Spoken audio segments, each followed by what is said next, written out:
और इन दोनों के अलावा धुरंधर 2 तो आ ही रही है। तो आप समझिए 1 महीने में क्या क्या होने वाला है। पाठशाला में अब अगला चैप्टर। एक मैच की हार से बौखला गया मुनीर। भारत के हाथों पाकिस्तान की कुटाई पर क्या गजब गदर काट दिया। इधर मैच में हार, उधर पाकिस्तान की नई मुसीबत। इमरान खान की आंखें छीनने वाले मुनीर के खिलाफ दुनिया ने मोर्चा खोल दिया। क्या हिंदू विरोधी कट्टरपंथी मोहम्मद यूनुस की फुल बेइज्जती के साथ विदाई। जाते जाते भी भारत विरोधी क्या नौटंकी कर गया वो आज आपको दिखाता हूं। भाई कई बार हम मजाक मजाक में कह देते हैं कि अरे फलाने का तो बैड लक ही खराब चल रहा है, लेकिन पाकिस्तान ऐसा देश है जिसका लक खराब नहीं है, बल्कि इनकी सोच, समझ, पैदाइश, हरकतें सब इतनी बैड हैं कि लक क्या ही गुड हो सकता था। ऑपरेशन सिंदूर में मिली हार के बाद से मुनीर अंदर ही अंदर सुलग रहा है। और अब T20 वर्ल्ड कप में भारत ने जिस तरह से पाकिस्तान का मोर बना दिया, कंबल कुटाई कर दी, पाकिस्तान में कोहराम मचा है और मुनीर तक अलबलाया घूम रहा है। अच्छा, ऑपरेशन सिंदूर में पड़ी मार को तो झूठ के प्रोपेगेंडे से ढक लिया था मुनीर ने, लेकिन क्रिकेट मैच तो लाइव आता है, वहां झूठ बोले तो बोले कैसे। सोशल मीडिया पर मीम वायरल होने लगे, जिसमें मुनीर की आर्मी के अफसर्स पाकिस्तानी क्रिकेटर सब कप्तान सलमान आगा से पूछ रहे हैं कि तुम हार कैसे गए, मतलब ऐसा दिखा रहे हैं कि हम तो नहीं हारे थे। तो वो गाली देते हुए कह रहा है कि भाई हमारा मैच कैमरे पर लाइव आता है, रिकॉर्ड होता है, दिखता है लोगों को लाइव, तुम्हारी तरह झूठ थोड़ी बोल सकते हैं। इसी वजह से मुनीर इतना फ्रस्ट्रेट हो रखा है कि एक मैच की हार के बाद पाकिस्तान में अलग लेवल का गदर छिड़ गया है। इसी बीच मुनीर पर एक और मुसीबत आ गई। यह मुसीबत है इमरान खान को लेकर। मुनीर ने इमरान खान को जेल में टॉर्चर करके अंधा कर दिया लगभग। तो इमरान खान के लिए मुनीर के खिलाफ दुनिया में मोर्चा खुल गया। मुनीर से इमरान खान की आंखों का हिसाब मांगा जा रहा है। मुनीर की हालत इसलिए भी खराब हो रही है क्योंकि बांग्लादेश में उसने यूनुस जैसे कट्टरपंथियों को प्यादा बनाकर जो खेल खेलना चाहा वो खेल भी निपट गया। बांग्लादेश में तारिक रहमान के शपथ ग्रहण के साथ मुनीर के कट्टरपंथी मददगारों और मोहम्मद यूनुस और जमात का गेम ओवर हो गया। ट्रंप की चापलूसी काम नहीं आई। आज पाठशाला में आपको दिखाता हूं बौखलाया मुनीर अपनी छीछा लेदर से बचने के लिए कौन सा खौफनाक प्लान तैयार कर रहा है। लेकिन पहले एक झलक देखिए।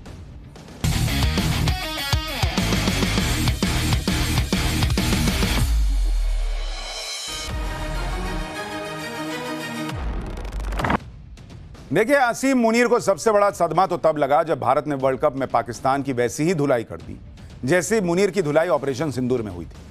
मुनीर पर पहले ही पाकिस्तानी पब्लिक का गुस्सा था कि वर्ल्ड कप खेलने के लिए मना क्यों किया, मना किया था तो फिर खेलने को राजी क्यों हुए, खेलने को राजी हुए तो इतनी बुरी तरह क्यों पिटे। अब मुनीर की ऐसी बेइज्जती हो रही है कि वो अपना गुस्सा निकाल रहा है मोहसिन नकवी पर। वही मोहसिन नकवी जिसे दुनिया जो है वो ट्रॉफी चोर के नाम से जानती है।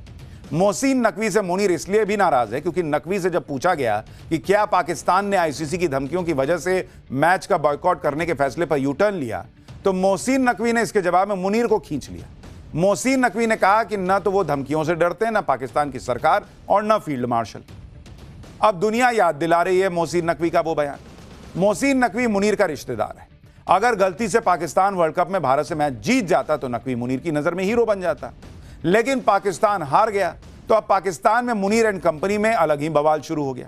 पाकिस्तानी मीडिया के मुताबिक धमकी से नहीं डरने वाले मोहसिन नकवी के बयान को लेकर उसकी मुनीर से ठन गई है। मुनीर ने शहबाज शरीफ से मोहसिन नकवी की शिकायत में साफ कर दिया है कि पीसीबी की मिस हैंडलिंग पाकिस्तान की किरकिरी के लिए जिम्मेदार है। पीसीबी का टीम की तैयारियों के बजाय भड़काऊ बयानबाजी पर ज्यादा जोर हार की वजह बना है। आरोप लगाया गया है कि सेना की मंजूरी के बिना क्रिकेट के मामले में मुनीर को लेकर बयान दिया गया।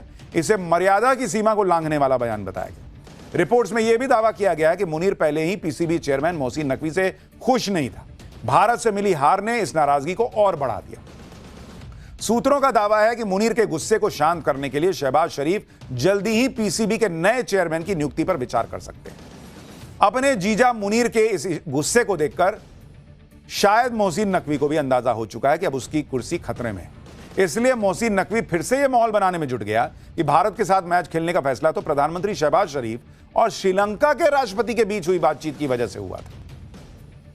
यानी ये बेशरम व्यक्ति एक तरीके से श्रीलंका के राष्ट्रपति को यह बता रहा था कि आपने बोला हम खेले इसलिए हार गए। भारत के हाथों में मैच में जो हार मिली उस बीच मुनीर के लिए नई मुसीबत भी खड़ी हो गई। पूरे पाकिस्तान में जेल में बंद पूर्व पीएम इमरान खान के समर्थन में प्रदर्शन शुरू हो चुके हैं। इमरान समर्थक सड़कों पर उतरे हुए। मुनीर वर्सेस इमरान खान का चैप्टर खुल चुका है। अदियाला जेल तक सिमटी लड़ाई अब पाकिस्तान की सड़कों पर फैल चुकी है। इमरान खान की आंख के बदले मुनीर की आंख मांगी जा रही है। कहीं बाइक रैली निकल रही है, कहीं सड़क पर ही धरना देने बैठ जा रहे हैं लोग, कहीं टायर जलाए जा रहे हैं, कहीं इमरान समर्थक सुरक्षा बलों से भिड़ जा रहे हैं। इमरान खान के सपोर्ट में पाकिस्तान के हर शहर में धरने प्रदर्शन हो रहे हैं। इमरान को जेल से बाहर निकालने के लिए नारेबाजी चल रही है।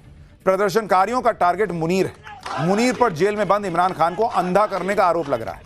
सुनिए प्रदर्शनकारी क्या कह रहे हैं, फिर आपको बताता हूं कि मुनीर के खिलाफ और इमरान खान के समर्थन में दुनिया भर में मोर्चा कैसे खुल गया है। इमरान खान को लेकर पाकिस्तान में ही नहीं पूरी दुनिया में माहौल बना हुआ है। वर्ल्ड क्रिकेट में अपने देश के कप्तान रह चुके 14 पूर्व क्रिकेटर भी इमरान खान के समर्थन में उतर आए। इन सभी क्रिकेटर्स ने पाकिस्तान के पीएम शहबाज शरीफ को चिट्ठी लिखी है। चिट्ठी लिखने वालों में भारत के पूर्व कप्तान सुनील गावस्कर और कपिल देव शामिल हैं। ऑस्ट्रेलिया के पूर्व कप्तान Allan Border, Steve Waugh, Greg Chappell, Ian Chappell और किम ह्यूज। इंग्लैंड के पूर्व कप्तान Mike Atherton, Nasser Hussain, Mike Brearley और डेविड गावर। वेस्ट इंडीज के पूर्व कप्तान क्लाइव लॉयड, न्यूजीलैंड के पूर्व कप्तान जॉन राइट और ऑस्ट्रेलिया महिला क्रिकेट टीम की पूर्व कप्तान बेलिंडा क्लार्क शामिल हैं। इन 14 लोगों ने बकायदा चिट्ठी लिखी है भाई कि इमरान खान के साथ क्या ही हो रहा है, लेकिन पाकिस्तान को शर्म आती है, वही काम कर रहा है। फिर पाठशाला में अगला चैप्टर। रील के चक्कर में रईस जादे ने एसयूवी से बाइक सवार को कुचला। इकलौते बेटे की मां की चीखें सुनिएगा तो रो दीजिएगा। न गाड़ी चलानी सीखी, न लाइसेंस बनवाया। दिल्ली स्कॉर्पियो कांड को लोग क्यों कह रहे कि एक्सीडेंट नहीं मर्डर है, अब आपको इसके बारे में बताता हूं। दिल्ली के द्वारका इलाके में पिछले दिनों हुए दर्दनाक हादसे से हर कोई सन्न है। एक नाबालिग के रील बनाने के जुनून ने 23 साल के साहिल की जान ले ली। दिल दहला देने वाला यह हादसा दिन के उजाले में हुआ। हादसे के कई चश्मदीद हैं, सबूत के तौर पर वीडियो भी है। लेकिन आप देखिए कि बेटे की मौत के सदमे से अभी साहिल की मां उबर भी नहीं पाई थी कि कोर्ट ने बेटे की जान लेने वाले आरोपी ड्राइवर को जमानत दे दी।